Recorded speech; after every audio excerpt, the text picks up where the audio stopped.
Bismillahirrahmanirrahim. Assalamualaikum warahmatullahi wabarakatuh. Amin. Alhamdulillah.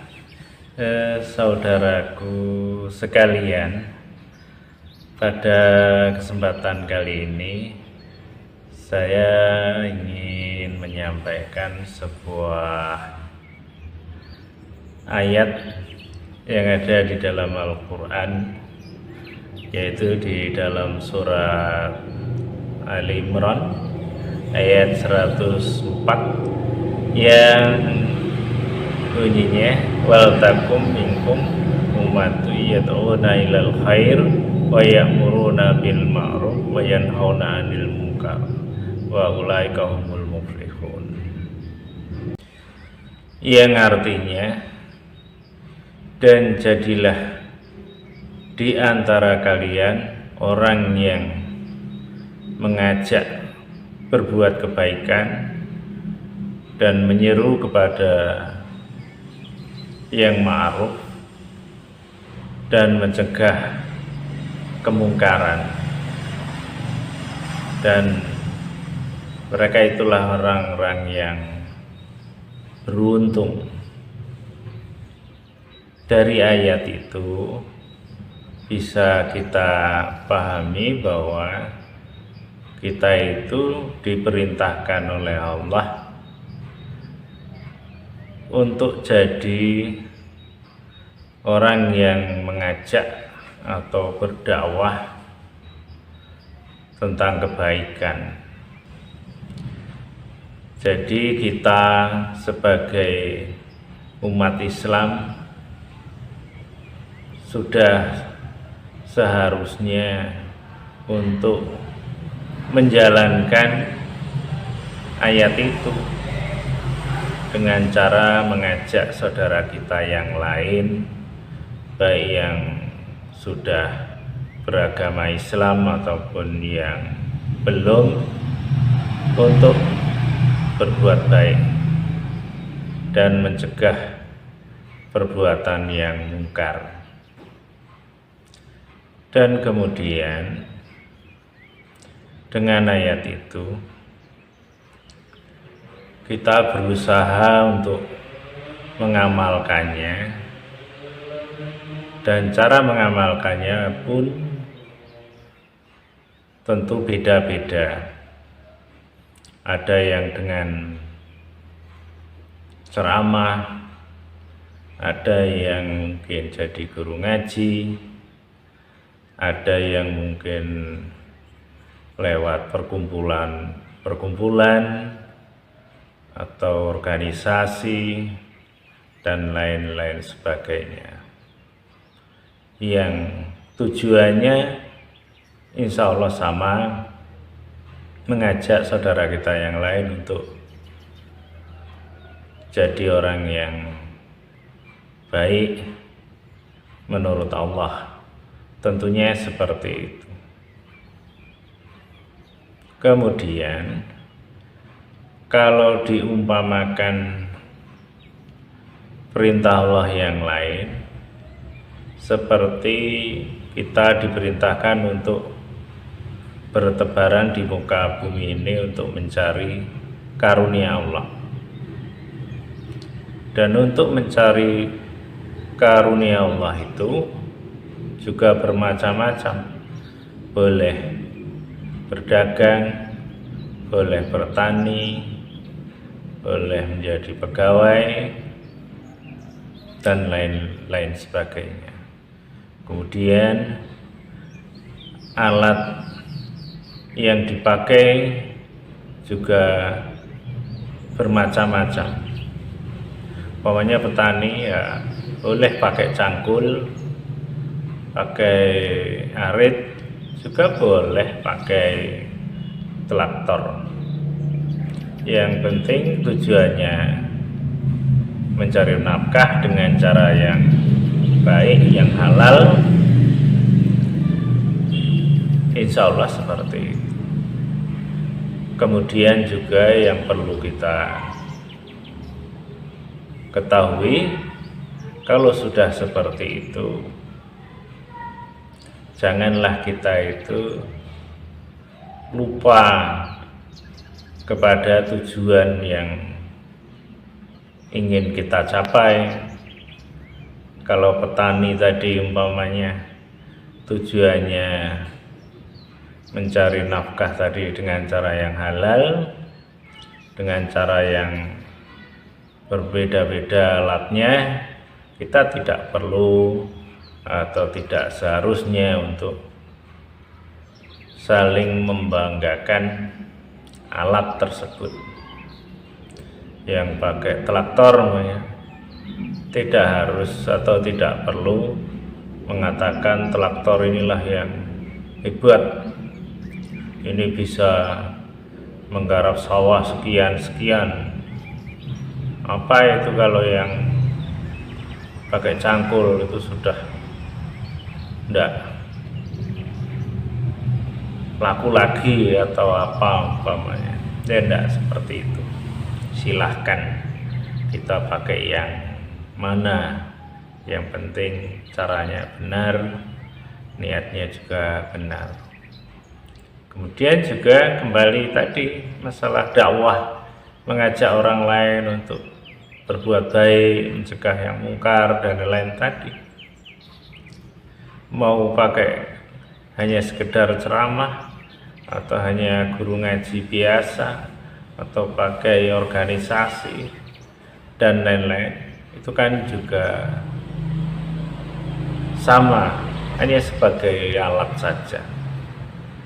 Jadi tidak perlu kita itu terlalu membanggakan alat sehingga kita lupa pada tujuan, dan juga lupa bahwa di dalam meraih tujuan itu Allah memberi rambu-rambu.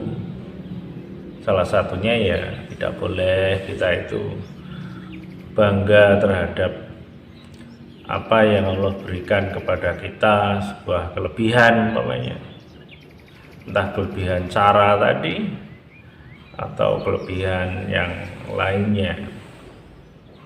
Kalau kita membanggakannya, bisa jadi dakwah kita tidak pas atau ada yang keliru. Maka untuk itu mari kita benahi cara dakwah kita, jangan sampai dakwah kita tercampuri oleh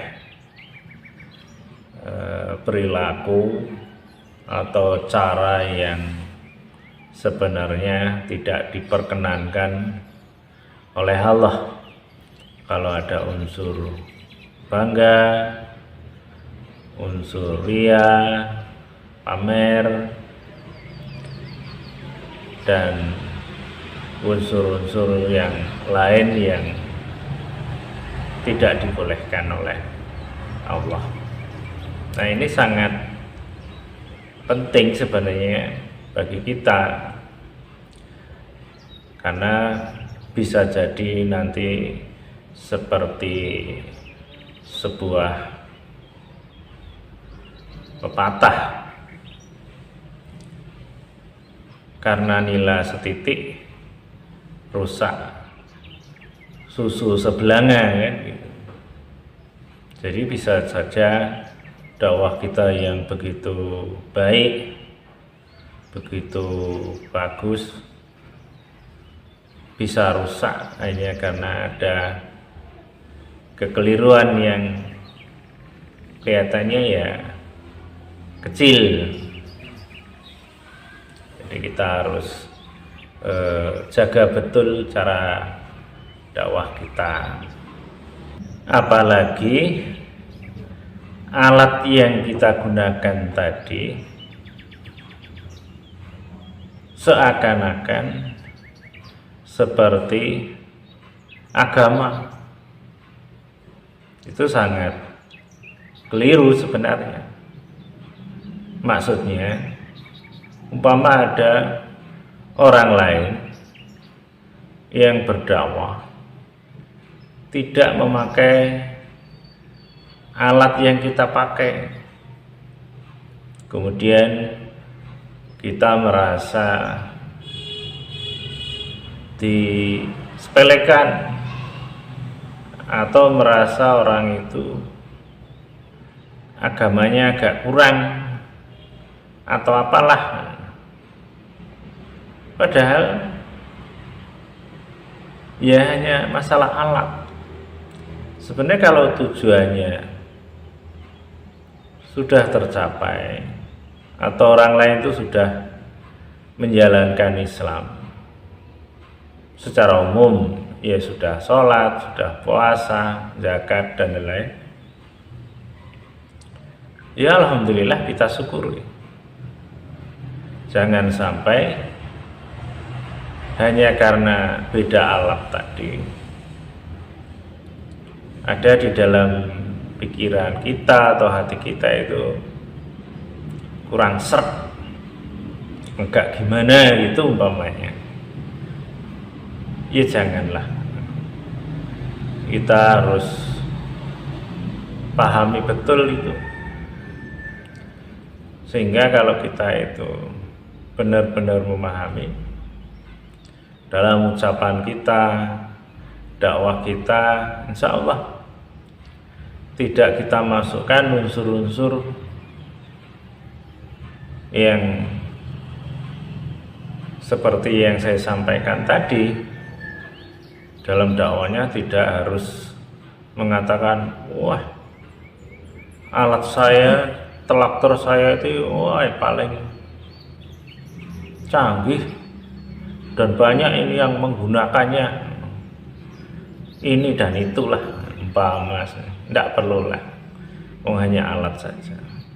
Yang penting itu kan apa-apa yang ada di dalam Al-Quran dan hadis itu kita bisa sampaikan kepada saudara kita yang lain dengan cara yang baik, walaupun alatnya berbeda-beda tadi. Jadi itu yang sebaiknya kita lakukan.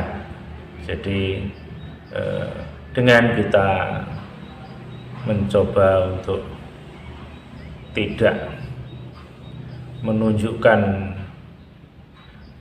kehebatan atau kebagusan alat itu, tapi yang baik adalah menunjukkan akan kebenaran Islam itu yang seharusnya kita sampaikan, sehingga saudara kita yang belum menjalankan syariat Islam, walaupun sudah Islam kemudian dia berusaha untuk menjalankan, dan yang belum Islam ada ketertarikan dengan Islam, ternyata Islam itu baik, Islam itu santun, Islam itu tidak menakutkan, Islam itu rukun, dan lain-lain. Insya Allah seperti itu. Nah, harapan saya untuk kita semua tentunya, mari kita berdakwah dengan cara yang bijaksana, dengan cara yang mulia akhlaknya, sehingga bisa diterima oleh saudara kita yang lain. Jadi itu saja yang bisa saya sampaikan. Mudah-mudahan yang sedikit ini ada kebaikannya. Kalau ada kurangnya saya mohon maaf. Kepada Allah mohon ampun. Akhirul kalam. Assalamualaikum warahmatullahi wabarakatuh.